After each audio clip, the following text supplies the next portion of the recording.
دین اسلام کی ان مستقبل کی چراغ جلانے والی عالمہ بہنوں سے میں چند باتیں عرض کروں گا۔ نمبر 1، علماء چراغ ہیں۔ علماء چاہے وہ مرد ہوں وہ بھی چراغ ہیں، چاہے وہ عالمہ عورتیں ہوں وہ بھی چراغ ہیں۔ دین اور شریعت کی تعبیر کے لیے قرآن پاک میں اور سنت رسول اللہ میں مرد کے صیغے استعمال کیے گئے ہیں، لیکن مرد کے صیغوں کے استعمال کرنے سے عورتیں یہ نہ سمجھ لیں کہ مرد ہی کے ذمے سارا کام ہے اور مرد ہی کی فضیلت ہے اور مرد ہی کی جنت ہے اور مرد ہی کے آرام ہے۔ ایسا نہیں، اللہ رب العالمین نے صیغے مرد کے استعمال کیے اور بقیہ جو احکامات بیان فرمائے ہیں ان احکامات میں مرد اور عورت سب کے سب شامل ہیں۔ احکامات 3 قسم کے ہیں۔ بعض احکامات تو ایسے ہیں کہ جن میں صرف عورتیں ہی عورتیں ہیں، انہی کے لیے خاص احکام ہیں۔ جیسے آپ کتاب پڑھتے ہوں گے تو بہت سے مسائل آتے ہوں گے، وہ صرف عورتوں سے متعلق ہے، مردوں سے متعلق نہیں۔ کچھ احکامات ایسے آئیں گے کہ جو صرف مردوں سے متعلق ہیں، عورتوں سے متعلق نہیں۔ کچھ احکامات ایسے آئیں گے جو مرد اور عورت دونوں سے متعلق۔ اس لیے تینوں قسم کے احکامات کو شریعت نے بتایا ہے۔ فرض اور لازم کیا ہے؟ مرد کے اوپر ضروری ہے کہ وہ اپنے احکامات سے واقف ہو، اور عورت کے اوپر ضروری ہے کہ وہ اپنے احکامات سے واقف ہو۔ اور جو ایسے احکامات ہیں جن میں مرد اور عورت دونوں شامل ہیں تو دونوں کے لیے ضروری ہے کہ ان احکامات سے واقف ہوں۔ اب انسان احکامات سے جب واقف ہو گیا تو ایسا ہو گیا جیسے کہ وہ چراغ بن گیا ہے۔ جب آدمی علم دین سے واقف ہو گیا تو ایسا ہو گیا جیسے کہ وہ چراغ بن گیا ہے۔ چراغ میں کیا ہوتا ہے؟ روشنی ہوتی ہے، اور روشنی سے دوسرے لوگ فائدہ اٹھاتے ہیں۔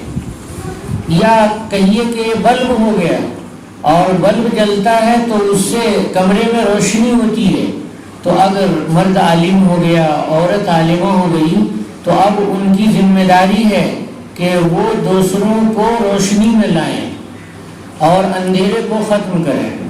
اگر سارے علماء اور ساری عالمات یہ طے کر لیں کہ ہمیں علم کو بڑھانا ہے اور روشنی کو پھیلانا ہے تو دنیا سے گمراہی کی تاریکی ختم ہو جائے گی، اور اگر نہیں سوچیں گے تو نہیں ختم ہوگی۔ رسول اللہ صلی اللہ علیہ وسلم نے دین پہنچایا اور پھیلایا تو حضور کے ساتھ صحابہ کرام ایک طرف محنت کرتے تھے، مسجد نبوی میں ایک طرف صحابہ کرام محنت کر رہے ہیں، اور مسجد نبوی کے دوسری طرف یعنی حی علی الفلاح کی طرف وہ ازواج مطہرات کے کمرے بنے ہوئے ہیں، بہت ساری ازواج کے کمرے بنے ہوئے ہیں، اور عورتوں کے آنے کا ادھر سے راستہ ہے۔ ساری عورتیں آتی تھیں اور ازواج مطہرات سے وہی علوم حاصل کرتی تھیں جو علوم صحابہ کرام سے دوسرے صحابہ کرام آ کر کے حاصل کرتے تھے۔ تو مسجد نبوی میں 3 حصے تھے۔ ایک حصہ تو نماز پڑھنے کا تھا، اور ایک حصہ صفہ کا ہے۔ صفہ کے معنی چبوترا، اس پر مرد بیٹھتے تھے، اور صفہ کے سامنے قبلے کی طرف کا جو حصہ ہے ازواج مطہرات کا، وہ پردے کے ساتھ عورتوں کا مدرسہ تھا۔ تو دیکھنا ہے کہ علم دین پڑھ لینے کے بعد روشنی آئی یا نہیں آئی، کیسے سمجھ میں آئے گا؟ اپنے عمل میں دیکھیں گے کہ ہمارا عمل کتنا صحیح ہو رہا ہے علم کے مطابق، اور کتنا علم سے ہٹا ہوا ہے۔ جتنا ہمارا عمل علم کے مطابق ہو رہا ہے گویا کہ ہم روشنی میں ہیں، اور اگر پڑھا عمل نہیں کیا تو روشنی میں نہیں ہے۔ ابن جوزی رحمۃ اللہ علیہ نے مفتاح دار السعادہ میں لکھ رکھا ہے کہ العلم یہتف بالعمل، علم عمل کو آواز دیتا ہے، العلم یہتف العمل، علم عمل کو آواز دیتا ہے، فإن اجاب حل وإلا فرتحل، کہ اگر عمل نے جواب دیا علم کو، یعنی عالم نے اپنے علم پر عمل کر لیا، ان اجاب حل تو وہ رک جاتا ہے، وإلا فرتحل، اور اگر آواز کو قبول نہیں کیا تو وہ چلا جاتا ہے، یعنی علم رخصت ہو جاتا ہے۔ علم دین میں وہی علم مفید ہے جو عمل کا باعث ہو، چاہے وہ عمل کا تعلق عقیدے سے ہو تو ہمارا عقیدہ مضبوط رہنا چاہیے، اور ہم اس عمل کا تعلق نماز روزے سے ہو تو ہماری نماز اور ہمارے روزے صحیح ہونے چاہیے۔ اس عمل کا تعلق اخلاق سے ہے تو ہمارے گھر کے آپس میں اخلاق صحیح ہونے چاہیے۔ اس عمل کا تعلق معاشرت سے ہے تو پاس پڑوس میں رہنے والوں سے ہمارے تعلقات درست رہنے چاہیے، اچھے رہنے چاہیے۔ یہ ہے علم کا فائدہ اور علم کی روشنی۔ تو عالم چراغ ہے، عالمہ چراغ ہیں، اور دوسرے لوگ ان سے روشنی حاصل کرتے ہیں۔ بلب جلا دیا تو سارے لوگ روشنی حاصل کر رہے ہیں۔ اس کو روشنی کو سمجھنے کے لیے سمجھیں۔ ایک مرتبہ حضرت مولانا خالد سیف اللہ رحمانی دعوت برکاتہم نے، ایک مرتبہ نہیں بلکہ ان کی مجلس میں نے کئی مرتبہ سنا ہے کہ فرمایا کہ علماء چراغ ہے۔ تو دیکھو بھائیو، عالم چراغ ہے تو چراغ خود جلتا رہتا ہے، اس کے اندر تیل ہے اور وہ جلتا رہتا ہے، تپش رہتی ہے اس کے اندر، کھل اور گرمی رہتی ہے اس کے اندر، اور پریشان رہتا ہے وہ، لیکن وہ دوسرے کے لیے آرام کا باعث ہوتا ہے۔ جو لوگ اندھیرے والے ہیں ان کو روشنی دیتا ہے۔ اس لیے علماء کو مجاہدے کرنے ہیں اور علماء کو پریشانیاں جھیلنی ہیں۔ کائے کے لیے پریشانیاں جھیلنی ہیں؟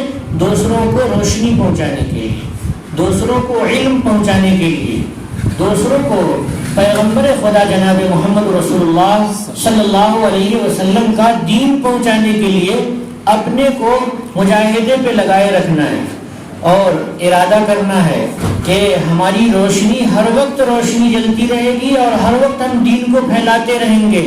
دین کو کیسے پھیلائیں گے؟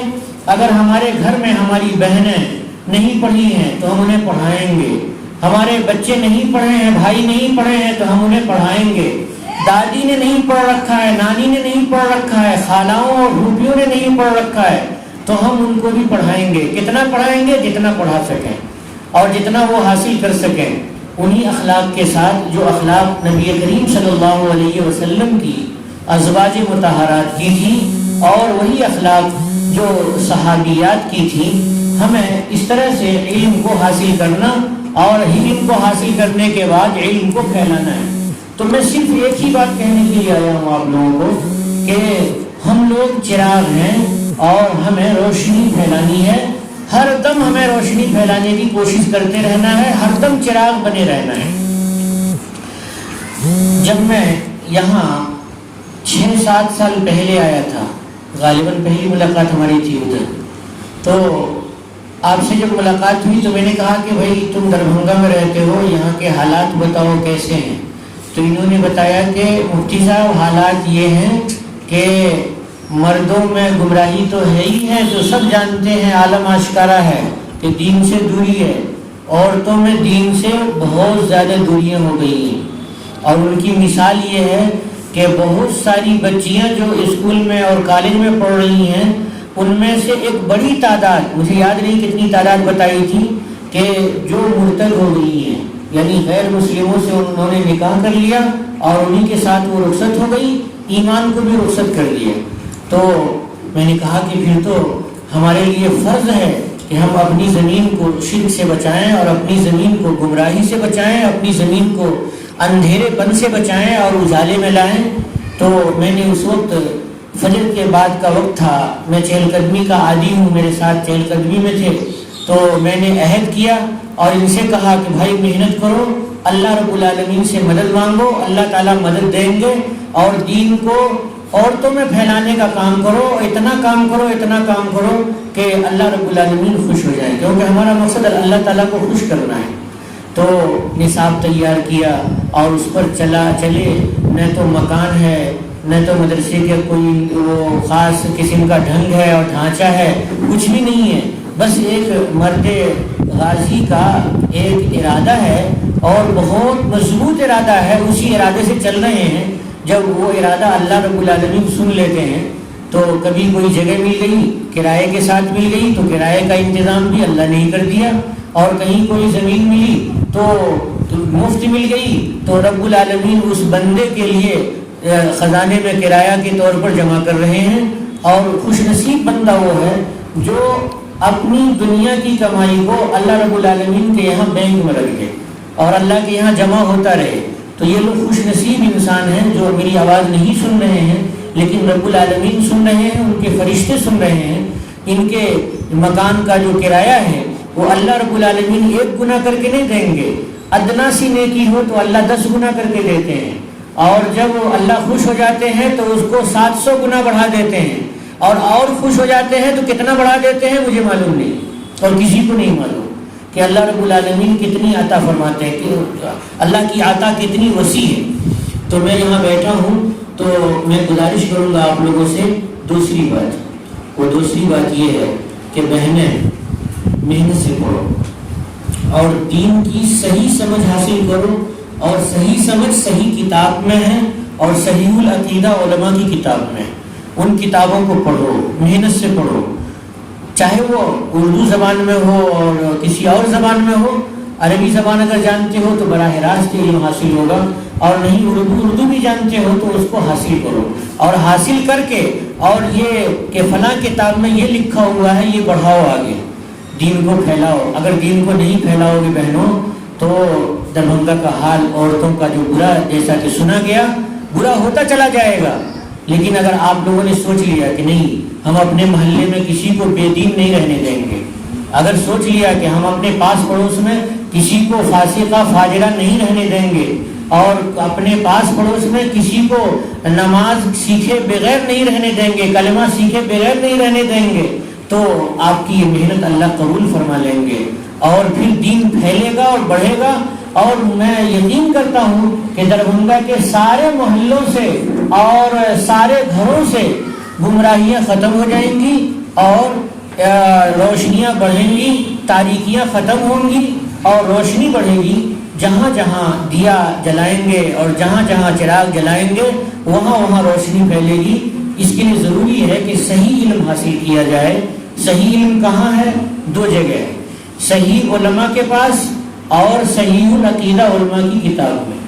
تو ہمیں دو ہی پڑھنا، یہ دیکھنا ہے کہ جس عالم سے ہم نے حاصل کیا ہے وہ عالم صحیح ہے نہیں صحیح ہے، صحیح ہے تو اوکے لے لیں گے، اور اگر غلط ہے ہرگز نہیں لیں گے۔ اور جس کتاب کو پڑھ رہے ہیں وہ کتاب کا مصنف صحیح العقیدہ ہے، ہمیں جنت کا راستہ بتائے گا ہاں اوکے لے لیں گے ہم، اور اس کے مسئلے کو ہم پڑھیں گے اور دوسروں کو سنائیں گے، سمجھیں گے اور دوسروں کو سمجھائیں گے۔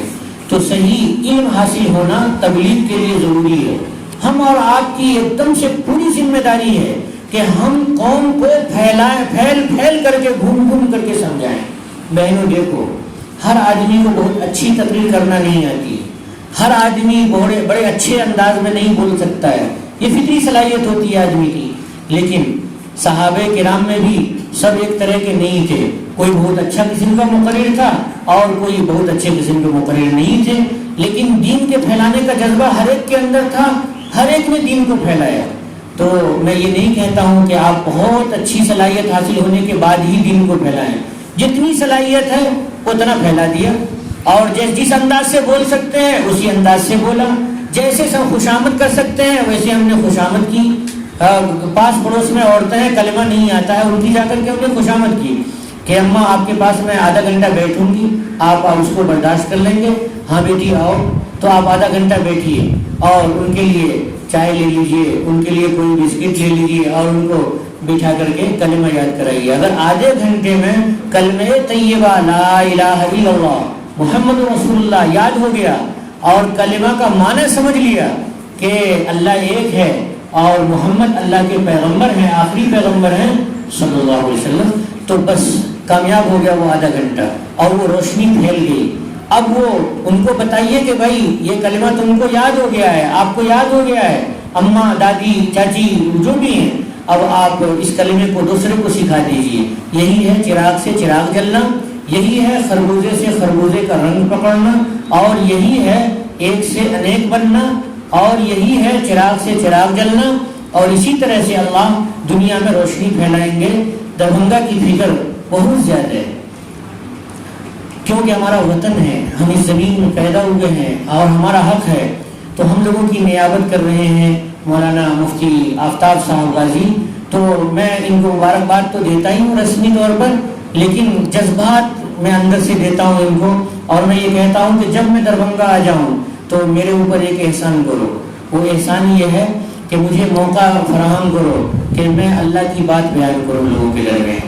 تو اور کہیں پر کوئی میں پیسہ نہیں لوں گا, کیونکہ نبی کا طریقہ ہے لا اسألکم علیہ اجرا, اے لوگوں میں تبلیغ پر مزدوری نہیں مانگ رہا ہوں. لا اسألکم علیہ اجرا ان اجری الا علی رب العالمین, میری مزدوری تو صرف اور صرف اللہ رب العالمین پر ہے, ہم کسی سے نہیں مانگتے ہیں.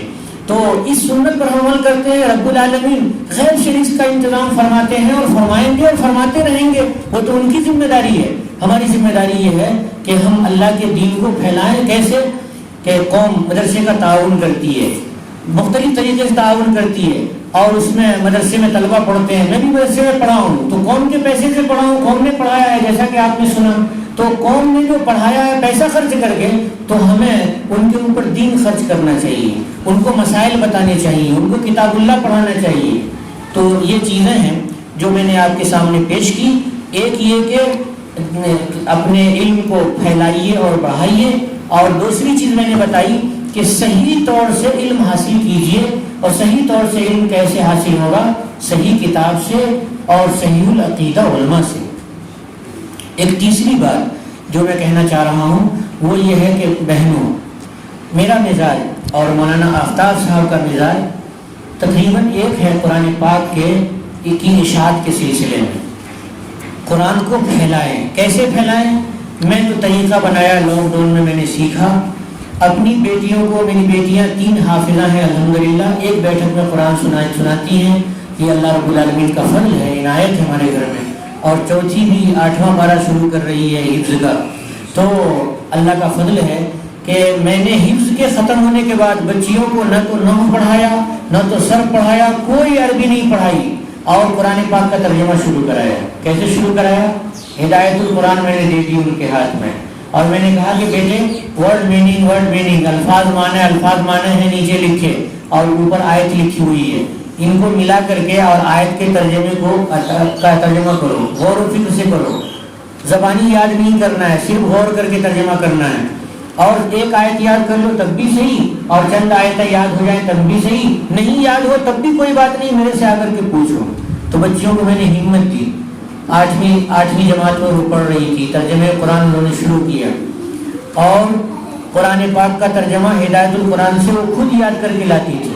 اور چند دنوں میں پورا قرآن یاد ہو گیا ہماری بیٹیوں کو, الفاظ بھی یاد ہو گئے اور معانی بھی یاد ہو گئے. اب میں سنتا ہوں قرآن پاک کا ترجمہ بھی سنتا ہوں, اور ویسے بھی یاد کرتے ہیں سب. تو کیسے سنتا ہوں؟ ابھی میں دیوبند سے گھر کے لیے نکلا 3 دن کے لیے, تو بیٹیوں کو بلایا اور میں نے کہا کہ آپ سورۃ البقرہ کا آموختہ سنائیں گے جب میں آؤں گا. تو سب تیار ہو گئی. آدھے پارے پون پارے کا ترجمہ آموختہ وہ سناتی. تو میں نے کہا کہ ابھی رات کو میں نے پوچھا کہ بیٹا کتنا ہو گیا؟ تو ابو دوسرا پارہ پورا ہو گیا ہے اور آگے باقی ہے, آپ کے آنے سے پہلے ہمیں یاد ہو جائے گا, اور ہم دونوں آپ کو سنائیں گے. تو قرآن پاک سمجھنے کے لیے نہ تو نحو کی ضرورت ہے, نہ صرف کی ضرورت ہے, نہ کوئی زبان پڑھنے کی ضرورت ہے. دیندار بننے کے لیے کچھ ضروری نہیں ہے, ہاں محقق بننے کے لیے بہت ضروری ہے, سب کچھ ضروری ہے محقق بننے کے لیے. اس کے بغیر قرآن تو ضائع ہو جائے گا. لیکن دیندار بننے کے لیے قرآن کا معنی سمجھنے کے لیے کسی نو صرف کی پیچیدگی کی ضرورت نہیں ہے. یہ بھی شاید آپ کو ایسے ہی پڑھاتے ہوں گے. ورڈ میننگ پہ آپ غور کیجیے. سب ہدایت القرآن لے لیجیے اور لے کر کے غور کرنا شروع کیجیے پہلے پارے سے, اور روزانہ 1 آیت پڑھیے, روزانہ 2 آیت پڑھیے. میری بیٹیوں نے ایسے پڑھنا شروع کیا, اس کے بعد ایک سبق شروع کر دیا. قرآن پاک کا سب سے مشکل ترجمہ اما پارہ کا ہے, 30واں پارہ کا ترجمہ سب سے مشکل ہے, اور ایک نے 3 دن میں سنایا, ایک نے 4 دن میں سنایا, خود بخود یاد کر کے. اتنے مشکل الفاظ ہیں, لیکن میں نے کہا کوئی مشکل نہیں. اللہ سے مدد اگر مانگے تو انسان کے لیے کوئی چیز مشکل نہیں ہے. جو بندہ اللہ سے مدد نہیں مانگتا ہے اور صرف سوچتا ہے کہ میں کر لوں گا, تو پھر وہ میں بات آ جاتی ہے اور بندہ پھسل جاتا ہے, گر جاتا ہے, اس کا معیار گھٹ جاتا ہے. لیکن جو بندہ یہ سوچتا ہے کہ اللہ کی مدد سے سارا کام ہوتا ہے, تو وہ بسم اللہ ہی کرتا ہے تو شروع کر دیتا ہے کہ اللہ کی مدد سے شروع کر رہا ہوں, تو دل میں یقین رہتا ہے کہ اللہ کی مدد آئے گی.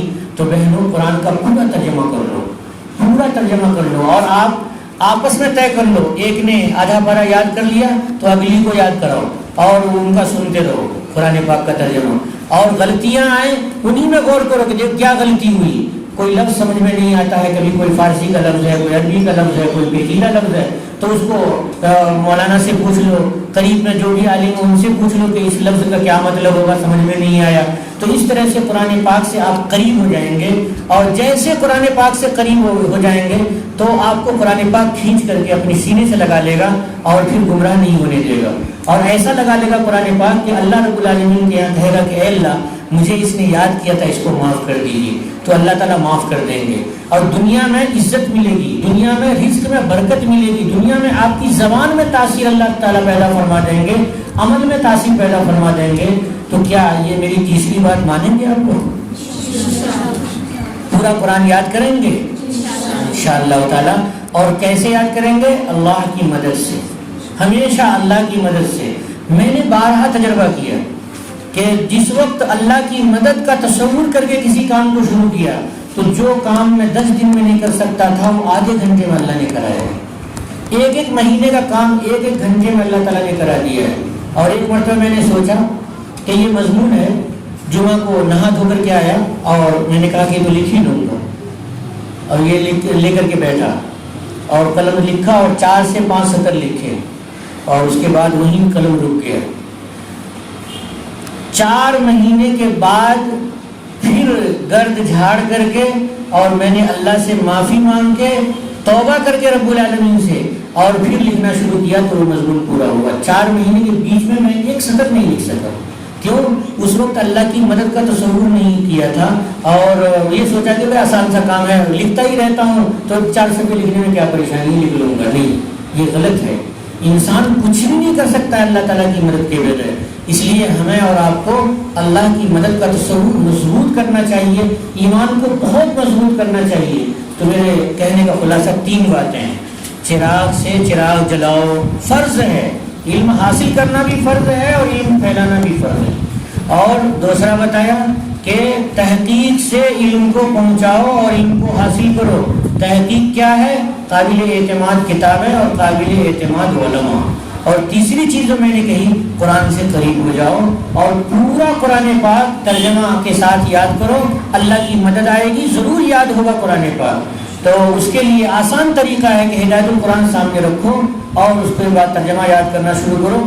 میں نے دارالعلوم میں مہم چھان رکھی ہے, جو طالب علم بالکل ناکام قسم کا ہے, کچھ بھی نہیں پڑھ پاتا ہے, میں اسے سینے سے لگاتا ہوں, بیٹا میرے پاس قرآن کا ترجمہ کر کے آنا اور میں تمہیں قرآن کا ترجمہ پڑھاؤں گا. تھوڑے دن میں اللہ تعالیٰ قرآن پڑھا دیتے ہیں. جہاں پورے قرآن کی عربی اس کو آ گئی تو عربی کی ساری کتاب آسان ہو جاتی ہے. تو ہمارا بھانجا ہے تو عربی کتابیں اچھا پڑھتا ہے, نہ تو نو پڑھا ہے نہ سر پڑھا ہے. ہماری بیٹیاں ہیں, الفیت الحدیث اور امن الیوم واللیلہ اور اس طرح سے حسن حسین, یہ ساری کی ساری کتابیں میں نے پڑھا رکھی ہیں ان کو. اور عربی کی اعراب چاہے غلط پڑھے لیکن مضمون سمجھا دے گی کہ اب وہ اس میں یہ مضمون بیان کیا گیا ہے. تو یہ اللہ کی مدد ہے. کہاں سے مدد ہے؟ قرآن پاک سے مدد حاصل ہوئی ہے کہ قرآن کا ترجمہ جب یاد ہو گیا تو علم سارا کا سارا آسان ہو گیا. تو انشاءاللہ ان تینوں باتوں پر آپ عمل کریں گے اور اللہ مجھے عمل کی توفیق عطا فرمائے. آپ بھی ہماری اولاد کی طرح ہیں. اللہ سے آپ کے لیے ترقیات کی دعائیں کرتے ہیں اور آپ سے بھی خیر کی دعاؤں کا امیدوار ہوں. وآخر دعوانا الحمدللہ رب العالمین۔ اور مولانا مفتی محمد صابر صاحب دامت برکاتہم سے درخواست ہے کہ اپنے کلمات عالیہ سے نماز کر دعا فرمائیں۔ بسم اللہ الرحمن الرحیم۔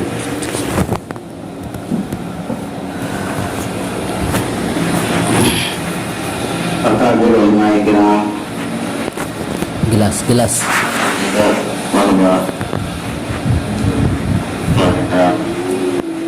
اللہ رب العزت نے بھی انتہائی صاحب کرم کا معاملہ فرمایا کہ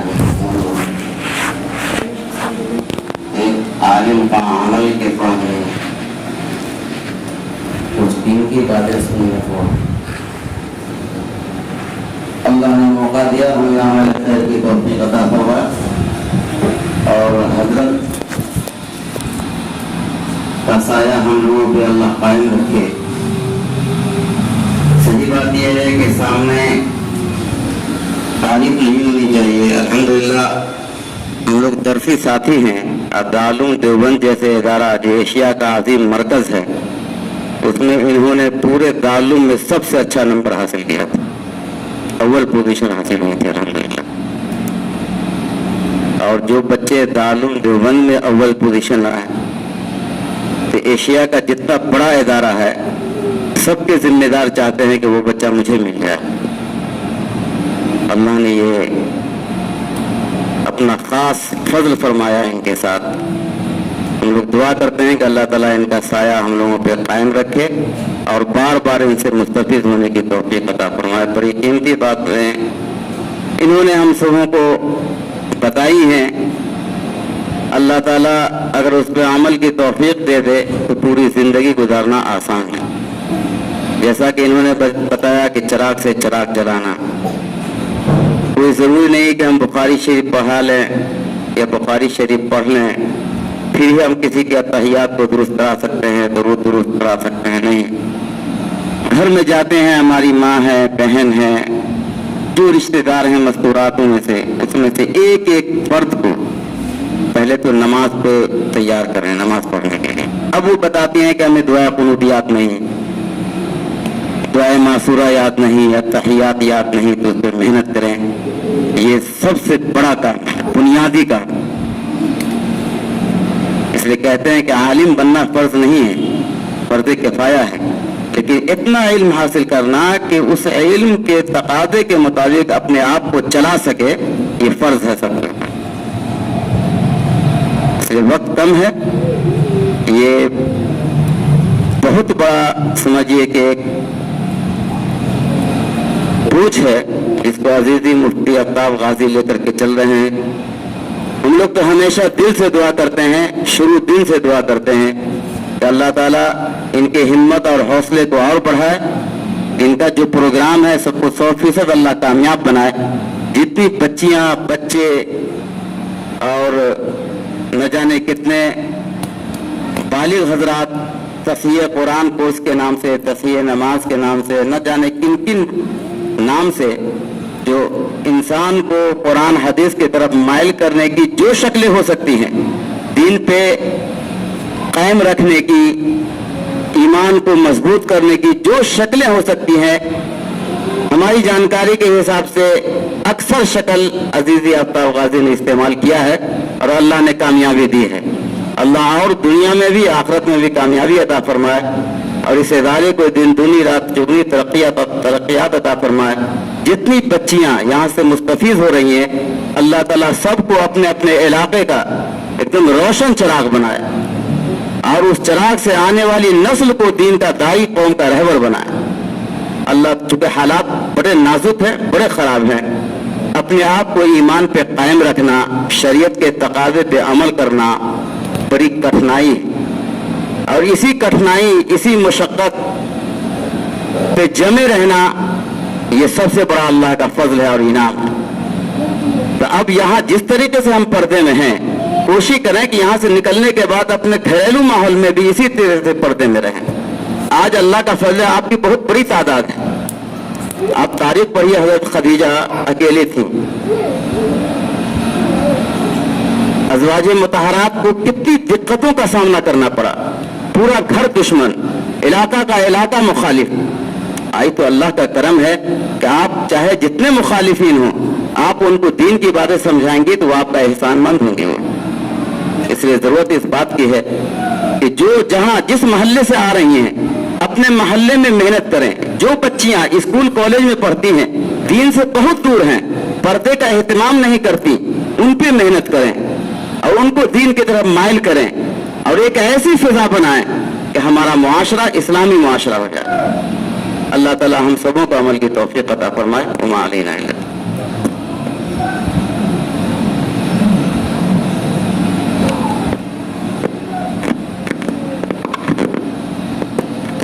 اللهم صل على سيدنا مولانا محمد وبارك وسلم. ربنا آتنا في الدنيا حسنة وفي الآخرة حسنة وقنا عذاب النار. ربنا ظلمنا أنفسنا وإن لم تغفر لنا وترحمنا لنكونن من الخاسرين. ربنا لا تجعلنا فتنة للقوم الظالمين ونجنا برحمتك من القوم الكافرين. اللهم اغفر لنا ولوالدينا ولأساتذتنا ولأحبابنا ولمن له حق علينا وللمؤمنين والمؤمنات والمسلمين والمسلمات. اللهم إنك عفو كريم تحب العفو فاعف عنا يا كريم. اللهم إنا نسألك الصحة والعافية والغنى.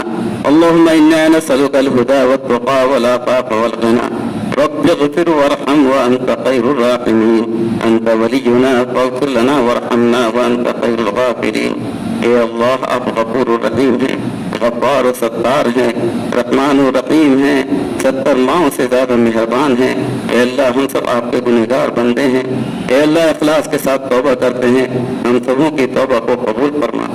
اے اللہ یہ جو ابھی حضرت مولانا مفتی اشتیاق احمد صاحب دامت برکاتہم نے جو اللہ ہم سبوں کو ایک قیمتی نصیحتیں فرمائی ہیں, اے اللہ 100% ہم سبوں کا عمل کی توفیق عطا فرما. اے اللہ پوری امت کی بگاڑ کو ختم فرما, امت کو اے اللہ دین پہ قائم فرما, اپنے محبوب نبی کے طریقے پہ قائم فرما. اے اللہ قرآن حدیث کے احکام کو عام فرما, ہدایت کو عام فرما, اسلام کا بول بالا عطا فرما. اے اللہ سارے نبیوں کا قبلہ بیت المقدس کو آزاد و آباد فرما, حرمین شریفین کی حفاظت فرما. اے اللہ اس ملک کی بھی حفاظت فرما. اے اللہ اس ملک کی حفاظت فرما. مادر علمی دارالعلوم دیوبند کی حفاظت فرما.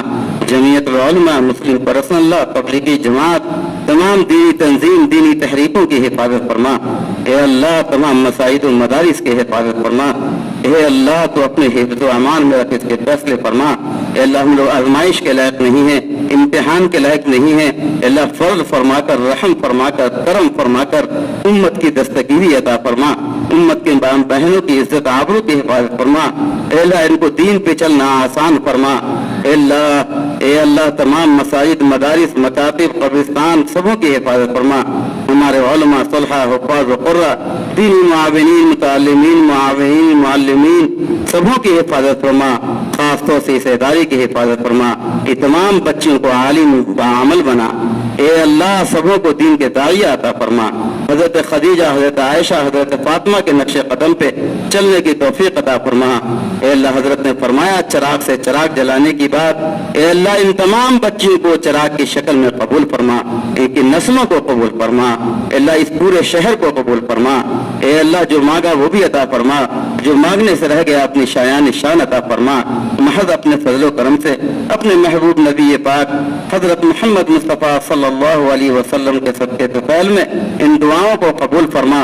اے اللہ جب تک ہم لوگ زندہ رہیں, جو دعائیں کرتے رہیں, ساری دعاؤں کو اس دعا کے صدقے میں قبول و منظور فرما. ربنا تقبل منا انك انت السميع العليم. وصلى الله تعالى على خير خلقه محمد وعلى اله واصحابه اجمعين.